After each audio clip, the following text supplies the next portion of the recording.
It's always comforting when your feed guy says, yeah, you'll probably make it home. You'll probably be all right. Well, he wasn't wrong. We made it home with a lot of feed. There's a couple caveats at the end of this video that are important. So stay tuned. Hey, welcome back to Flannel Farms.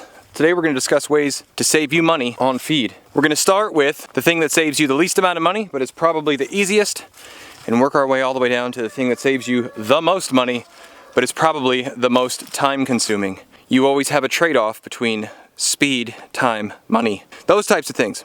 We're also going to talk in detail at each stage what you need to do it, how you can do it with and without equipment. So the first thing we're going to discuss is finding a local feed guy. Stop shopping at Tractor Supply. You will save anywhere from 25 to 40% by going to a local farmer. Now, how do you find a local feed guy? Go to your local auto parts store. If you're in a very small rural area, there's probably only one or two. And guess who also goes to that place? Your local farmer feed guy. You can also ask around. Find some other homesteaders in the area. Facebook has groups of local people. But you need to buy in bulk and from a local feed supplier. And I do it with 55-gallon barrels that I got off of Craigslist. You can use Craigslist, you can use Facebook Marketplace, you can use local classifieds, whatever. They're anywhere from $20 to $30. The whole top comes off. The ones I got were originally used for commercial mulch dye, landscape dye. And it actually is the same component in red dye for makeup. It's non-toxic, edible, all those great things. Also cleans up with soap and water. So make sure you don't find barrels that had caustic or toxic substances in them. And then we just clean them out and take them to our local feed guy. You'll need a truck or a trailer to haul them over, and you don't have to have a massive setup like I have here. Okay, you can use a small 5x7 landscape trailer. You can use the back of your pickup truck. And if you don't have a tractor to unload it, then don't fill all your barrels, fill half your barrels, bring them home, and then transfer it from one barrel into the other. Believe me, it's worth the time and the savings.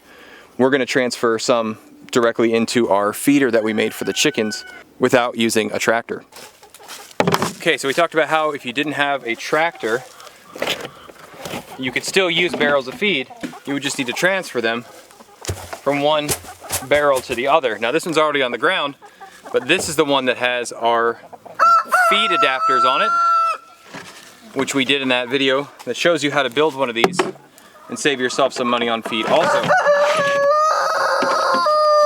So this is a full barrel that does not have those feeders on the bottom. So you can take literally anything and transfer feed from one to the other.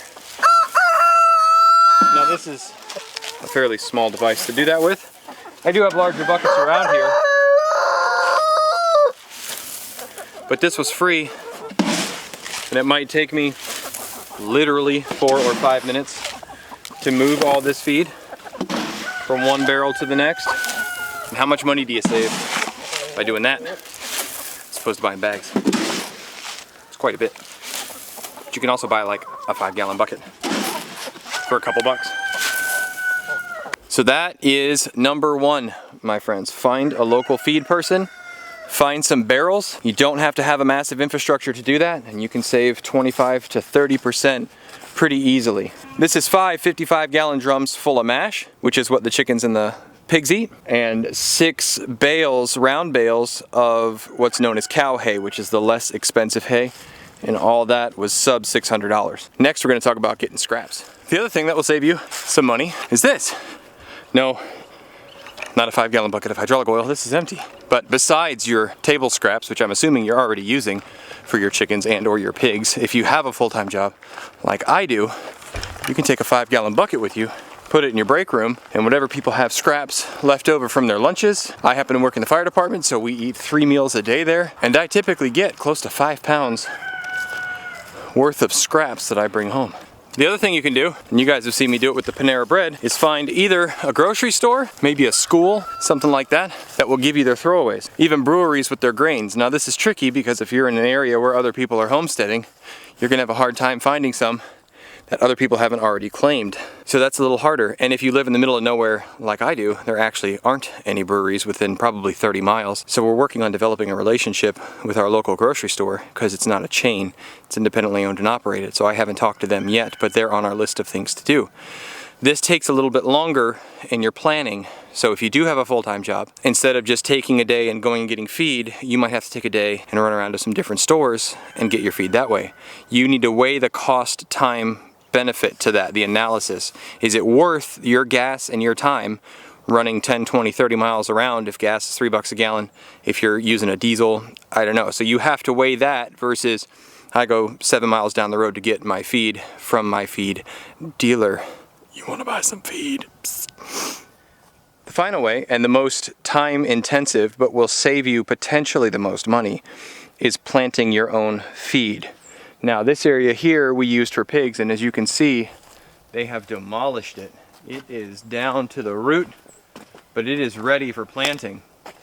So what we're going to do through here, and that whole area over there, which we still have to clean up a little bit, this area is going to be something like 3,000 square feet worth of dent corn, or what's known as feed corn. Pigs will eat the entire thing when it comes to corn, stalk, cob, husk, all of it. Then in this area, potentially some mango beets, and then potentially out here, some Tahitian melon squash. Now you have to decide when you're planting what works for your area and how much time and equipment does it take to harvest and store it. If you don't have any ability to harvest, hay for example takes a lot of equipment to harvest. It's very expensive equipment to purchase. It doesn't make fiscal sense. But the melons and the squash that we're looking at, even some Seminole squash perhaps, very easy to harvest, very easy to store. So you can either plant a feed lot and then just let them go forage on it, or you can plant a feed lot that you don't let them on ever and you harvest it yourself and store it. Now the rotational grazing is what we're doing with the cows. That didn't work as well for us this year because we did not plant at the right time. I had heart surgery, so it kind of messed up our timing. But the pigs, we've realized we need to have some more feed for, and I think feed that they can get themselves. So we're gonna plant feed lots. So the area I'm actually standing in right here, 360, we're either going to use for the cows so they have more winter forage, or we're going to use for the pigs. We have enclosed more of our woods and they will find their own food back there. If you have enough space, you can just fence in a huge area for your pigs. There's a formula for how many pigs you can have on an area. That gets really complicated. We're not going to talk about it today. But if you are able to plant all your own feed, the only thing you have to pay for is the seeds and then your time.